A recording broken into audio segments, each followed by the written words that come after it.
Hello there, I am Rafael Cardoso, your English teacher. How are you today? You're fine? Olá, eu sou Rafael Cardoso, teu professor de língua inglesa. E aí, como é que você tá? Tá tudo bem? Como é que andam os estudos? Antes da gente dar sequência ali para o conteúdo da nossa aula de número 2, se você não conferiu a aula de número 1 ainda, dá uma olhadinha no canal do EducaPE no YouTube, que todas as aulas estão lá registradas, tá? Não somente de língua inglesa, mas como dos outros componentes curriculares também. É de grande valia para a tua preparação para o Enem e o SSA. E aí, antes da gente seguir, vamos só dar um resgate, uma revisada geral ali do que a gente trabalhou na lição número 1. Você lembra do que a gente tratou lá na lição número 1? A gente falou rapidamente sobre a estrutura, né, a diferença entre Enem e SSA. A gente viu que o Enem tem 5 questões de língua estrangeira, que pode ser inglês ou espanhol, enquanto que o SSA vai te cobrar 10 questões. O Enem é mais uma questão de compreensão e interpretação textual. Então, tu vai precisar ler um texto lá que pode ser de diferentes gêneros textuais, tá certo? Ler, compreender e responder questões sobre aquele texto. E a gramática no Enem funciona como um auxílio interpretativo. Então, se você tem um conhecimento da gramática, isso vai te ajudar. A gente discutiu isso na lição número 1. Já o SSA, além dessa questão de compreensão e interpretação textual, ele vai te cobrar também algumas questões gramaticais. Então, a gramática para o SSA, ela não funciona somente e apenas como auxílio interpretativo. É importante que você tenha um domínio para que você possa responder questões pontuais sobre alguns aspectos. E esses aspectos gramaticais, inclusive, eles são divulgados pela própria banca, pela UPE. Então, é importante que você consulte o edital, que você dê uma olhadinha nessa lista e se prepare um pouco melhor. Além disso, dessa diferença entre esses dois tipos de exames e vestibulares, a gente tratou também sobre phrasal verbs, né? Eu já comecei a nossa aula falando um pouquinho aí sobre esse assunto que é tão temido por estudantes brasileiros que estudam a língua inglesa. Temido não pela ideia, porque a ideia do assunto é um assunto fácil, mas pela amplitude de exemplos que a gente tem dentro desse assunto. Tá? E aí vamos só relembrar o que seria phrasal verbs. É quando eu tenho um verbo da língua inglesa e esse verbo ele não está sozinho, tá? Ele está acompanhado por uma partícula. E aí eu te disse na última aula que essa partícula ela pode ser ou uma preposição ou um advérbio. E quando esse verbo acompanha essa partícula, a mágica acontece, né? Aí onde está a grande dificuldade do negócio. É que quando esse verbo não está sozinho, está acompanhando essa preposição ou esse advérbio, ele vai ganhar uma nova tradução da que ele teria, né? Diferente da que ele teria se estivesse de forma isolada. A gente viu o exemplo do look after, por exemplo. Look after. O look sozinho é o verbo, literalmente, de forma isolada, é traduzido como olhar, né? Mas quando eu utilizo a preposição after lá, a gente já vai ter uma outra tradução para essa expressão. Podemos considerar que verbos frasais são expressões, né? Então, look after significa tomar conta, cuidar, vigiar. Então, observa que tem uma tradução por trás do que está escrito. Tudo isso foi discutido na nossa última aula, além de outras particularidades que você pode voltar lá se você não viu, e se viu e quiser revisar, está sempre disponível, está sempre na palma da tua mão para que tu tenhas acesso o tempo inteiro, tá? E aí, hoje, a gente vai falar um pouquinho sobre false friends, synonyms and antonyms. Traduzindo para a língua portuguesa, a gente vai falar um pouquinho sobre falsos cognatos, ou traduzindo literalmente ali, eu tinha dito anteriormente, né? False friends, que são os falsos amigos. Daqui a pouco a gente entende o porquê que eles são chamados dessa forma. A gente vai falar um pouquinho também sobre sinônimos e antônimos, que a gente viu nas aulas de língua portuguesa, mas a gente vai ver hoje um pouquinho com língua inglesa também. E aí a primeira pergunta que está na tua tela: do you know what false friends are? Do you know what false friends are? Você sabe o que seriam esses falsos amigos, ou mais tecnicamente falando, os falsos cognatos? Você já ouviu falar sobre isso? Se não, fica aqui comigo que eu vou te dizer agora, tá? Os falsos amigos é quando eu considero duas línguas diferentes, dois idiomas diferentes. Vamos pensar, por enquanto, entre português, que é a nossa língua materna, e a língua inglesa, que é a língua que a gente está estudando aí para os vestibulares, correto? Quando eu faço uma comparação entre essas duas línguas, eu vou ter palavras que são muito parecidas esteticamente, quando eu falo da grafia, da forma escrita, e que são muito parecidas também na pronúncia, na forma como eu pronuncio. Você provavelmente já se deparou com um monte de cognato e provavelmente com um monte de falsos cognatos também. Mas, Rafa, qual que é a ideia de falso cognato? Me explica isso melhor. É quando eu tenho essas palavras que são muito parecidas entre ambas as línguas, inglês e o português, por exemplo, só que a tradução é totalmente oposta ao que parece ser. É um pouquinho ali parecido com a ideia lá do verbo frasal, que a gente viu na aula número 1. Né? Verbo frasal, o verbo quando está acompanhando a partícula ganha um sentido diferente. Já os falsos cognatos, eu vou dar um exemplo para vocês, vários exemplos aí no nosso material a seguir, né, de falsos cognatos. Então lembra, eu tenho uma palavra no inglês que é muito parecida com outra palavra lá da língua portuguesa, mas o sentido é totalmente distinto. E aí, a outra pergunta que está na tua tela em inglês, why is it important to know them? Why is it important to know them? Por que é importante aprender e ter conhecimento dessa listagem de falsos cognatos e dos cognatos em si? Porque, às vezes, quando a gente pega lá o texto do Enem, do SSA ou de qualquer outro vestibular que tenha a língua inglesa ali como parâmetro, a gente pode ler uma coisa, achar que está entendendo de uma forma, mas a tradução é outra por trás. Então, ter o conhecimento desses desses falsos cognatos e dos cognatos pode ou te ajudar, se você tem conhecimento deles, ou te atrapalhar, ser um vilão ali no momento da tua prova, caso você desconheça essa disparidade aí de sentidos e de significados. E aí, para ficar mais fácil o teu entendimento, né, para que você consiga entender mais o que é que seria essa ideia dos falsos cognatos, let's check some sentences. Vamos dar uma olhadinha em algumas frases que vão aparecer aí na tua tela. A primeira frase que a gente tem, e aí eu vou pedir para que você, à medida que você assista essa aula aí, tá, de onde você está, que você repita comigo em voz alta, pode gritar por aí mesmo, tá? Me escuta direitinho, repete comigo e vai observando como essas palavras são escritas. Então a frase número 1 que eu trago para você aí é a seguinte, I will assist you with your project. Vamos um pouquinho mais devagar, I will assist you with your project. Se a gente fosse parar para analisar essa frase aí, lembra, tua língua materna é a língua portuguesa, você está aprendendo inglês. Mas quando você olha para essa frase da tua tela, tem alguma palavra que parece muito com a tua língua, com a língua portuguesa? A gente consegue encontrar ali, por exemplo, a palavra assist e a palavra project também. É muito parecido com o português, não é? Só que eu vou te dizer o seguinte, assist, que está aí na tua tela, que está nessa frase, não tem nada a ver com assistir. Por exemplo, você aí de casa, você está assistindo a aula de língua inglesa agora. Só que assistir em inglês não é escrito dessa forma.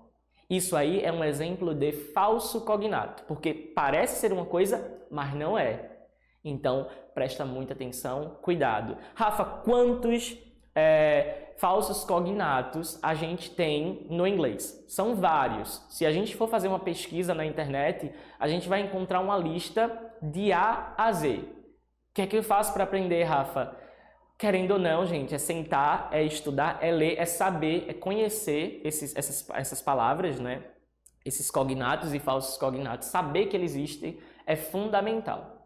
Então, project, que está ali, que eu também acho que é muito parecido com a palavra do português, né? Project. Assim que eu vejo aquela palavra, que eu escuto a pronúncia dela, me faz lembrar da palavra projeto da língua portuguesa. E realmente, project é traduzido como projeto. Então, nesse caso aí, eu tenho um exemplo de cognato e não de falso cognato. Eu acredito que com esse exemplo número 1, essa ideia tenha ficado muito clara para você. Mas a gente tem alguns outros exemplos, só que antes de ver o exemplo número 2, aquilo que eu já te disse na tua tela, assist passa a ideia de ajudar, de dar suporte, de dar assistência, certo?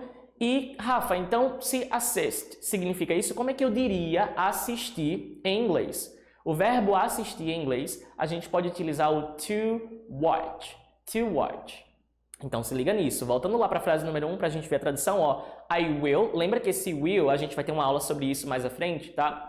Esse will passa uma ideia de futuro. Então se ele aparece na tua frase em inglês, significa dizer que aquela ação ali, ela ainda vai acontecer. Olha como é importante ter esse conhecimento gramatical. Você já tem uma noção daquilo que você está lendo, se já aconteceu, se vai acontecer, se está acontecendo, se é presente. Então, a gramática lá no Enem, tá? Ela vai funcionar dessa forma aí, com esse auxílio interpretativo para você. I will, eu vou, assist you, eu vou te auxiliar, eu vou te ajudar, eu vou te dar um suporte with your project, com o teu projeto. Essa é a tradução aí para nossa frase número 1. Avançando, vamos dar uma olhadinha na frase número 2. Na frase número 2 eu tenho lá, ó, I borrowed a book from the library. I borrowed a book from the library. Gente, olhando para essa frase, considerando a tua língua materna agora, o português mais uma vez, tá? Qual palavra aí é muito parecida com uma na língua portuguesa? Para mim, e eu acredito que para você também, a palavra library, né, te lembra uma palavra da língua portuguesa. Que palavra seria essa, hein? Será ou seria livraria? Para quem não manja muito do inglês ainda, para quem está no comecinho, provavelmente vai acreditar que library é livraria, mas a gente já sabe que a gente está trabalhando hoje falsos cognatos. E que se isso parece livraria, não é. Tem uma outra ideia, tem uma outra mensagem. Então olha aqui na próxima tela comigo, ó. Library é traduzido como biblioteca. Mas Rafa, então como é que seria livraria em inglês? Tá lá na parte de baixo do exemplo, ó. Livraria em inglês a gente tem duas possibilidades que você pode utilizar. A gente tem o bookshop e a gente tem o bookstore. Bookshop e bookstore. Massa, né? Então fica ligado, fica esperto que na hora do teu texto você pode dar de cara ali com vários exemplos de falsos cognatos. Então fica muito atento a isso. Frase 3. Olha a frase 3, gente, ó. The fabric, lembra de ir repetindo comigo, tá? The fabric is made of cotton. The fabric is made of cotton. Qual palavra aí te lembra muito a língua portuguesa? Fabric. Né? Quando eu falo fabric, e quando você olha essa palavra que está escrita aí na tua tela, você lembra de quê? Eu lembro de fábrica. Você também? Só que aí você que está assistindo a aula aqui do Prepara Enem SSA, você já está ligado. Rafa, se isso é fabric, parece com fábrica, e a gente está trabalhando falso cognato, então isso não é fábrica. Isso vai ter uma outra tradução, porque você já pegou a ideia desse assunto, não já? Então, ó, a ideia é que fabric passa a ideia de tecido. Tecido da tua camisa, do teu short. E como é que seria fábrica então, Rafa? Fábrica em inglês a gente chama de factory. Factory. Vamos dar uma olhadinha lá na frase 3, a tradução, ó. The fabric is made of cotton. Ou seja, o tecido, ele é feito, ele é confeccionado com cotton, que é o que a gente chama de algodão na língua portuguesa. Voltando lá para a frase 2, porque eu não vi a tradução com vocês, mas só para enfatizar, I borrowed a book from the library. Passa essa ideia de que eu peguei um livro emprestado da biblioteca. Né? E a função da biblioteca é justamente essa. Eu vou lá, eu não vou comprar o livro, eu vou pegar um livro emprestado, vou fazer a leitura desse livro e depois vou devolver. Ao contrário da livraria, que em inglês é como, você lembra? Bookshop ou bookstore, isso mesmo. A livraria a gente vai para comprar o livro. Então essa é a diferença para quem ficou se perguntando, né, Rafa, qual que seria essa diferença entre biblioteca e livraria, né? Avançando, vamos dar uma olhadinha aqui na quarta frase. Children often ou often, a gente pode pronunciar essa palavra aí dessas duas formas, tá? A mais comum é often. Vou repetir, vou recomeçar. Children often pretend to be superheroes. Children often or often pretend to be superheroes. Olha, se a gente for analisar aí, tem duas palavras, né, que se parecem muito com o português. A gente tem o pretend e a gente tem superheroes também, ora, bem parecido, né? O pretend é um exemplo de falso cognato, enquanto que os superheroes a gente pode considerar como exemplo de cognato, tá? Então, o pretend não tem nada a ver com pretender, tem a ver com fingir, fazer de conta alguma coisa, tá? E os superheroes a gente traduz como super-heróis, bem parecido e realmente bate a pronúncia a pronúncia também é parecida, né? Mas a tradução. Então, olha lá na tua tela, só para a gente confirmar o que eu acabei de falar. Pretend passa a ideia de fingir, fazer de conta, enquanto que pretender, quando eu jogo lá para o inglês, a gente vai ter o to intend, ok? A tradução dessa frase aí, ó, children, crianças, plural, tá? As crianças frequentemente, elas fingem ou elas fazem de conta que são super-heróis, ok? E aí, a última frase, só para a gente contextualizar e enfatizar e consolidar essa ideia dos falsos cognatos e dos cognatos, a gente tem lá, ó, She published her first novel last year. Repete comigo. Você está repetindo? She published her first novel last year. Ou seja, ela fez a publicação da primeira novela, será? Novel? O que seria novel? O que você acha? Você acha que é novela? Eu já vou te dizer, isso aí é um falso cognato. Então, se é um falso cognato, não tem nada a ver com novela, tá? Novel é o que a gente chama de romance. Tá, o gênero textual lá, né? Então, ela publicou o seu primeiro romance last year, advérbio de tempo, no ano passado. Então, observa lá, ó, novel igual a romance e novela, Rafa. Como é que eu digo novela em inglês? Soap opera. Soap opera, ok? E aí, indo para os próximos e últimos tópicos da nossa aulinha de hoje, do you remember what synonyms and antonyms are? Você se lembra aí a tradução, não tradução, mas a ideia em si, né, do que são synonyms e antonyms. Vocês lembram das aulinhas de português, fundamental, até das próprias aulas de inglês também? Vamos lá, ó. Synonyms. Synonyms é quando eu tenho palavras diferentes, mas que exercem ali dentro de determinada frase ideias iguais, ideias semelhantes. Poxa, Rafa, tu complicou minha vida agora porque tu não falou nem português, nem inglês, tu falasse grego que eu não entendi nada. Olha aqui, ó. Let's check some examples. Vamos dar uma olhadinha nos exemplos para que isso fique mais claro, essa ideia fique mais clara para você. Eu tenho dois pares aí, duas frases, tá? Dois exemplos. E nesses exemplos, observa que eu tenho uma palavra que está ali destacada em negrito, né? Que são justamente os sinônimos que eu utilizei para esses pares de frase. Vamos analisar a primeira. Repete comigo. Continua repetindo, que é importante para o teu speaking, tá? Para a tua pronúncia, para a tua fala. She felt happy when she received the good news. Ou seja, ela se sentiu muito feliz quando recebeu as boas notícias, né? As novidades. A próxima frase. She was joyful when she received the good news. Ora, o que aconteceu de diferente aí? Eu troquei a palavra happy pela palavra joyful. E isso não teve nenhuma alteração de sentido da tua frase. Ambas as frases permanecem intactas com o mesmo sentido de felicidade. Então, ela estava feliz, ela ficou feliz. Então, ora, são duas palavras diferentes, mas que desempenham dentro da tua oração a mesma tradução, a mesma ideia. Isso é exemplo de sinônimo. A gente tem alguns outros aqui para você. Continua repetindo. They bought a big house in the countryside.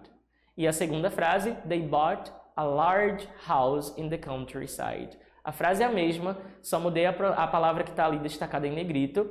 Na primeira a gente tem big, na segunda a gente tem large, são sinônimos, mesma ideia, que significa o quê? Grande. Ou seja, eles compraram uma casa grande lá no countryside. Countryside é o que a gente considera como o interior, certo? Próximo. He is a very smart student. No segundo exemplo, he is a very intelligent student. Ou seja, a troca aí foi somente entre smart e intelligent, ambos desempenhando a mesma função, são sinônimos, tá? E, por curiosidade, intelligent aí é um exemplo do que a gente trabalhou no começo da nossa aula, o primeiro assunto. Não é um exemplo de falso cognato, é de cognato, porque intelligent, quando eu traduzo para a língua portuguesa, é traduzido como inteligente de qualquer forma, tá? Então, esse caso aí é cognato, tá? Avançando, a gente tem lá, ó, the cheetah is a fast animal. E o segundo exemplo, the cheetah is a quick animal. Então, eu só fiz a substituição de fast por quick, ambos com a mesma ideia, que é o sentido de rapidez, rápido. É um animal rápido, certo? Sinônimos. Can you help me with this project? Segundo exemplo, can you assist me with this project? Observa, help e assist. Foi o exemplo que a gente falou lá de falso cognato. Lembra que assist não tem nada a ver com assistir, mas que tem a ver com ajuda, com suporte, com assistência. Então é basicamente isso. A mesma palavra, que é o help, desempenha a mesma função do assist. São sinônimos. E por último, finalizando o nosso encontro, a gente tem lá antonyms. O que é que são antonyms? São as ideias opostas. Enquanto nos synonyms, a gente tem lá duas palavras diferentes que desempenham a mesma ideia na frase, os antonyms são palavras diferentes com sentidos opostos.